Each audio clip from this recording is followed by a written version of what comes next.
Bismillahirrahmanirrahim. Assalamualaikum warahmatullahi wabarakatuh. Selamat siang. Perkenalkan, nama saya Mustafa Hussein Lubis. Di sini saya akan mempresentasikan materi saya, yaitu analisis bahasa dan gaya dialog dalam film Dilan 1990. Okay, next.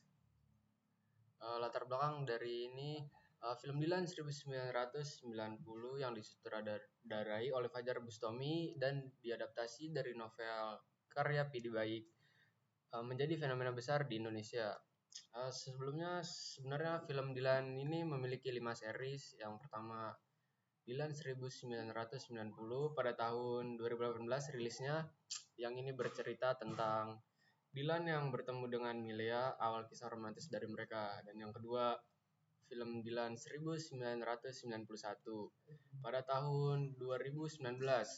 Dan di sini filmnya itu akhir hubungan dari Dilan dengan Milea. Dan yang ketiga, Milea, suara dari Dilan. Di situ menceritakan tentang Milea yang bertemu dengan kekasihnya yang baru. Dan yang keempat, ada film Ancika, Dia Yang Bersamaku. Itu rilis tahun 2024, tahun ini, pada awal tahun, bulan Januari. Itu Dilan yang bertemu dengan kekasihnya, gantian sama Milea. Oke, dan yang kelima itu ada film Dilan Waktu Kecil, Dilan Nuaini. Itu kurang mendidik filmnya, masih SD udah pacaran. Oke. Film ini tidak hanya menyajikan kisah cinta remaja yang romantis, tetapi juga menawarkan dialog-dialog yang penuh dengan ungkapan khas, yang penuh dengan makna dan bahasa yang mudah dipahami, sehingga berhasil menarik perhatian berbagai kalangan. Ya, sempat viral ini film pada masanya, orang-orang mengikuti gaya Dilan. Ya, gaya bahasa yang digunakan dalam film Dilan 1990 menjadi salah satu elemen penting yang membangun karakter-karakter dalam cerita, terutama dalam hubungan antara Dilan dan Milea. Kita lanjut, di sini ada tujuannya, yaitu menganalisis bahasa dan gaya dialog dalam film Dilan 1990, meningkatkan kepribadian karakter, dan yang ketiga menjalin dinamika hubungan antara tokoh, 4 mendekatkan cerita kepada penonton, yang kelima meningkatkan daya tarik emosional dan budaya film.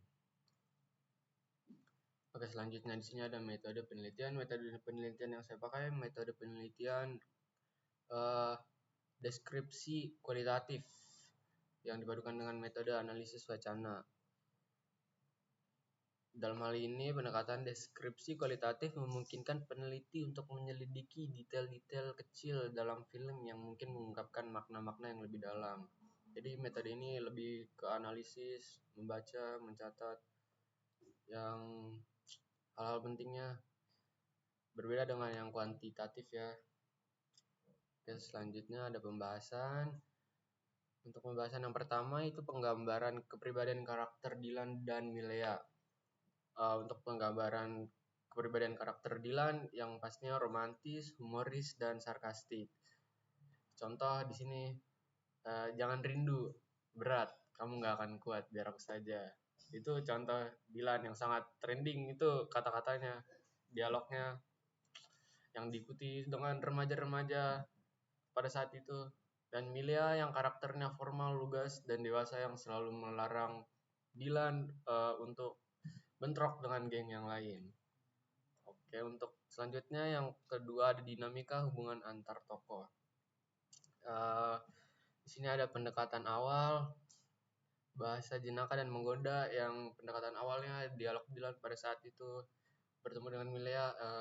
Contohnya, aku ramal kita akan bertemu di kantin. Ya, seperti itu. Dan ada konfliknya juga, konflik bahasa yang serius dan emosional, yang konfliknya Dilan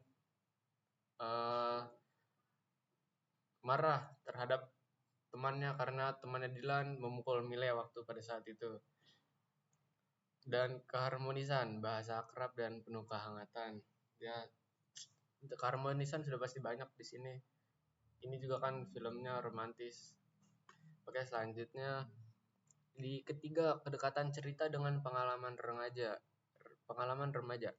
Ungkapan bahasa sehari-hari dan gaul.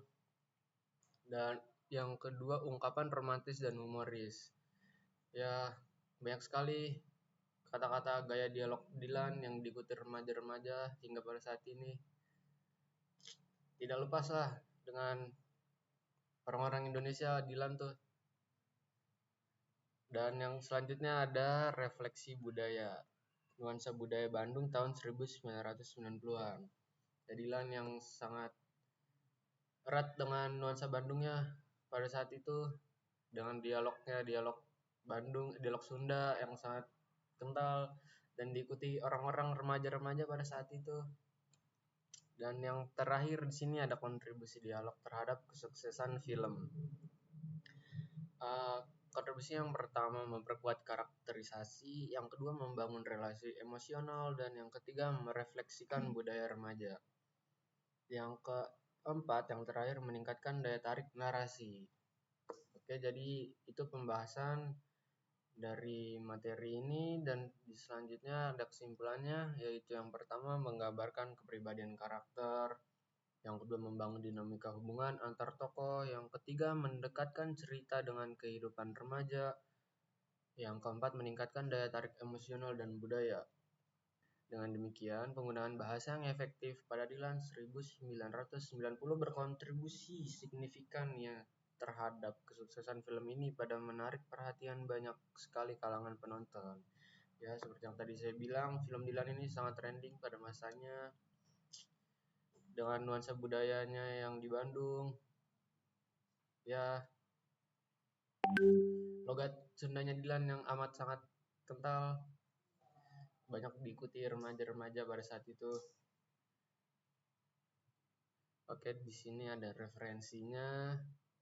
Dari saya hanya memiliki 4 referensi karena cukup sulit bagi saya untuk menemukan referensi dari ini analisis materi saya. Dan terima kasih